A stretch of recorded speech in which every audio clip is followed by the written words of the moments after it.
Welcome. This is Benny Shadwick, and I'm so glad you joined us.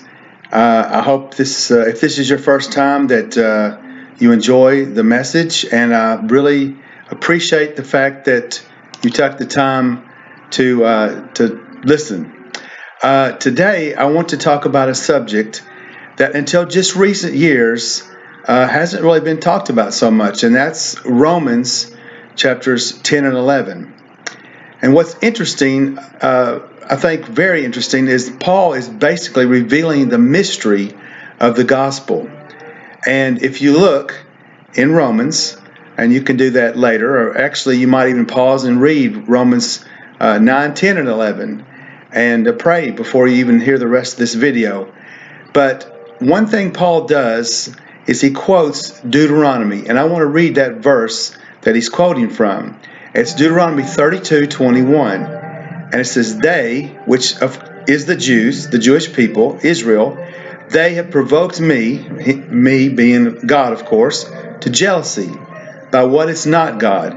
They have moved me to anger by their foolish idols. But I will provoke them to jealousy by those who are not a nation. I will move them to anger by a foolish nation."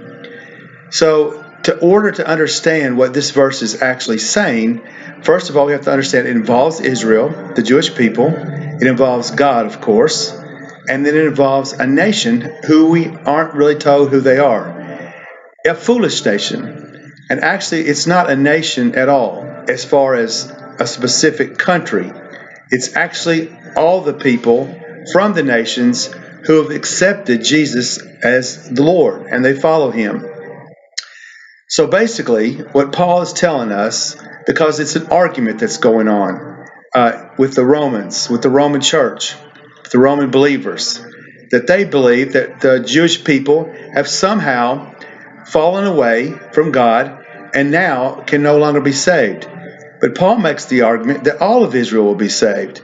And this whole thing of them falling away was actually part of God's plan. Because if we read in Isaiah chapter 6, in John chapter 12, we discover that God himself blinded the eyes of the Jews. Now that doesn't mean, of course, that they were walking around like blind people, that they couldn't see. He's talking about spiritual blindness, that when Yeshua came, they wouldn't see who he was. For the most part, they did not. Of course, some believers came out of that, but not very many. And he reserved the time when all of Israel would see him would come at a much later time. And now that we're in that time, because I believe we are actually in that time now, more and more Jewish people are receiving Jesus, or Yeshua. It's the same person, of course. We say, as English speakers, Jesus. But think about it. Spanish people say Jesus. And, of course, his name in Hebrew, which is what he is, a Hebrew, was Yeshua. So it's the same person we're talking about. But when they receive him and believe that he was the Messiah, is the Messiah, and is coming back as the Messiah, then all of the mystery is over. It's solved. So our job is this foolish nation is to provoke the Jewish people who don't yet see him as the Messiah to jealousy. Well, how do we do that? We do it through love.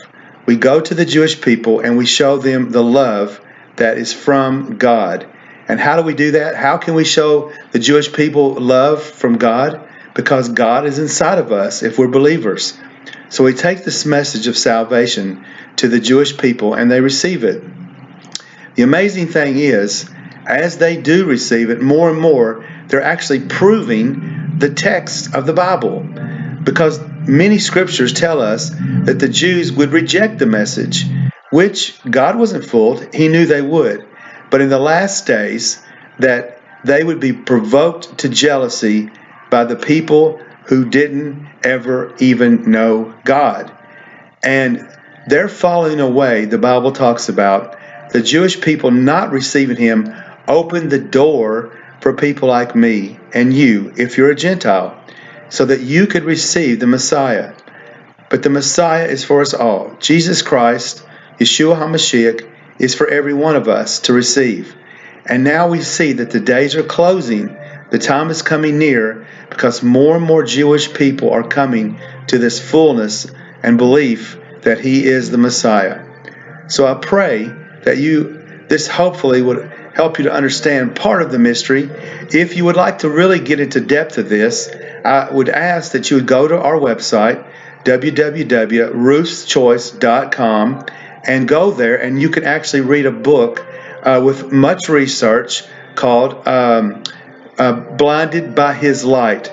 It's on the website, and it's free. You can read it for free on our website. We're not trying to make money off of this book. We just want people, believers, to understand, and Jewish people as well, because our hope and our desire, as I'm sure many of yours is that he would come soon and take up his rightful place on his throne in Jerusalem.